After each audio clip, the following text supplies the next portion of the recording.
এই যে কাপলটাকে দেখছেন, এরা একটু পরে এমন একটা অসম্ভব কাজ করতে যাবে যেটা আপনি একটু বিশ্বাস করতে পারবেন না। এরা এমন এমন কিছু জিনিস করবে যেটা দেখে আপনার চোখ রীতিমতো কপালে উঠে যাবে।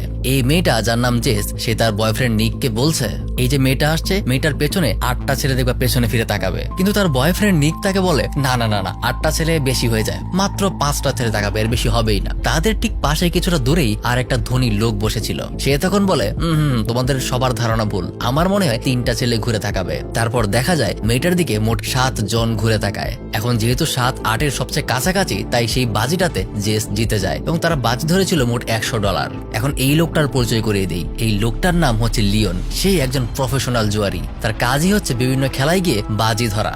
জেস আর নিকের সাথে একটা বাজি ধরে সে যেহেতু ইন্টারেস্ট পেয়ে গেছে, তাই সে সামনেও তাদের সাথে আরেকটা বাজি ধরতে চায়। এবার লিওন একটু সিরিয়াস ছিল, আর সে এমনিতেই প্রফেশনাল জুয়ারি, তাই তার কাছে বাকি দুজন পরপর 2বার হেরে যায়। 2টা বাজিতে টোটাল $10,000 তারা হেরে ফেলে।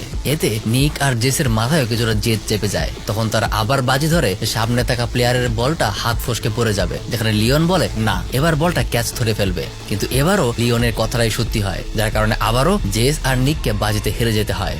এখন জেস আর নিক খুব বড়লোক মানুষ না, তাদের কাছে সব মিলিয়ে মোট কয়েক মিলিয়ন ডলারের মতোই আছে, আর যেটা তাদের সারা জীবনের সম্বল। এখন এগুলো টাকা যদি বাজি ধরে ফেলে, তাহলে তাদের কাছে আসলে চলার মতো একদমই টাকা থাকবে না। টানা পর 5 বার লিওনের কাছে বাজিতে হেরে তাদের অর্ধেক টাকা তারা খুইয়ে বসেছে। তাই মনের ভিতর অনেক জেদ থাকা সত্ত্বেও নিক আর জেস কিছু করতে পারে না। তখন লিওন তাদেরকে খোঁচা দিতে শুরু করে। সে তাকে বলে বড় প্লেয়ারদের সাথে একটু বুঝে শুনে খেলতে হয়, এতগুলো বাজি ধরা তোমার ঠিক হয়নি। এটা শুনে নিকের আবার রাগ উঠে যায়। সে ফেরত এসে এর ডাবল টাকা বাজি ধরতে চায়। এইবার সে $3 মিলিয়ন বাজিতে লাগায়। তবে মজার ব্যাপার হলো $3 মিলিয়ন তার কাছে নেই। সে যদি হেরে যায় তাহলে সে কোনোভাবেই $3 মিলিয়ন দিতেও পারবে না। কিন্তু তবুও সে রিস্ক নিয়ে বাজিটা লাগিয়ে ফেলে। সে বাজিতে বলে তুমি বাইনোকুলার নিয়ে এই পুরো মাঠের মধ্যে প্লেয়ারদের থেকে যে কোনো একটা প্লেয়ারকে চুজ করো, আমি বলে দিতে পারবো তুমি কাকে চুজ করেছ।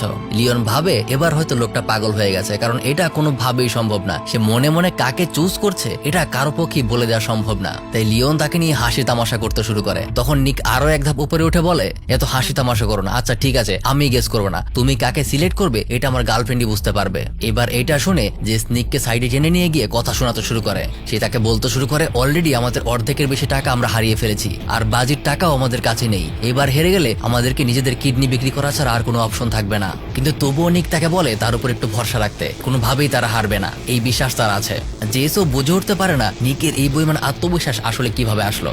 আত্মবিশ্বাসের কারণটা একটু পরেই বুঝতে পারবেন। এদিকে লিওন পুরো মাঠে বাইনোকুলার দিয়ে খুঁজে বেড়াচ্ছে যে সে কোন প্লেয়ারকে চুজ করবে। অনেক দেখে সে একটা প্লেয়ারকে চুজ করে, আর সেই প্লেয়ারের নাম্বারটা সে কাগজে লিখে রাখে। আর জেসকে বাইনোকুলারটা দেওয়া হয় আর বলা হয় কোন প্লেয়ারকে চুজ করেছে সেটা খুঁজে বের করতে। এখন জেসের মাথায় তো কোনো আইডিয়া নেই, সে কাকে চুজ করবে কিছুতেই বুঝে উঠতে পারছে না। পুরো মাঠ খোঁজার পর হঠাৎ একটা চেহারা তার পরিচিত মনে হয়। একটা চেহারা দেখে সে বুঝতে পারে এটা তো তাদেরই লোক। তখন সে বুঝতে পারে যে কিছু একটা তো প্ল্যান অবশ্যই আছে, তাই সে চুজ করে 55। এন্ড সৌভাগ্যবশত লিওন আসলে 55ই চুজ করেছিল।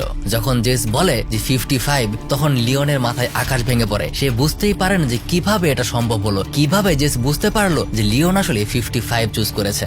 এখন এটা জানতে হলে আপনাদেরকে কয়েকদিন পেছনে যেতে হবে। আসলে লিওন যে এখানে আসবে সেটা নিক আগে থেকেই জানতো। এই কারণে তার মাথায় সে আগে থেকেই প্রোগ্রামিং করছিল। সাইকোলজির ভাষায় এটাকে বলে প্রিডিক্টিভ প্রোগ্রামিং। আগে থেকেই মাথার মধ্যে সেট করে দেওয়া যে কিভাবে একটা মানুষের ডিসিশন ইনফ্লুয়েন্স করা যায়, অর্থাৎ আপনি কি ডিসিশন নেবেন সেটা আমি আগে থেকেই আপনার মাথায় প্রোগ্রাম করে দিতে পারবো।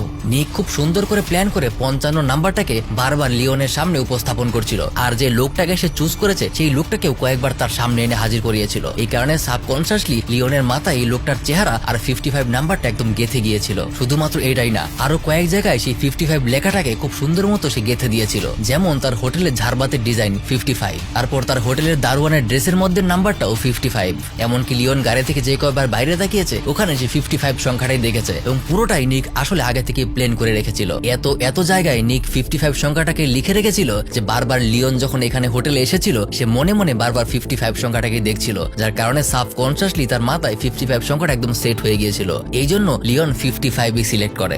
আর খেলা দেখতে আসার সময় গ্যালারিতে তারা ইচ্ছে করে লিওনের কাছাকাছি বসেছিল, যেন লিওনকে তারা ইনফ্লুয়েন্স করতে পারে তাদের সাথে জুয়া খেলতে শুরু করার জন্য।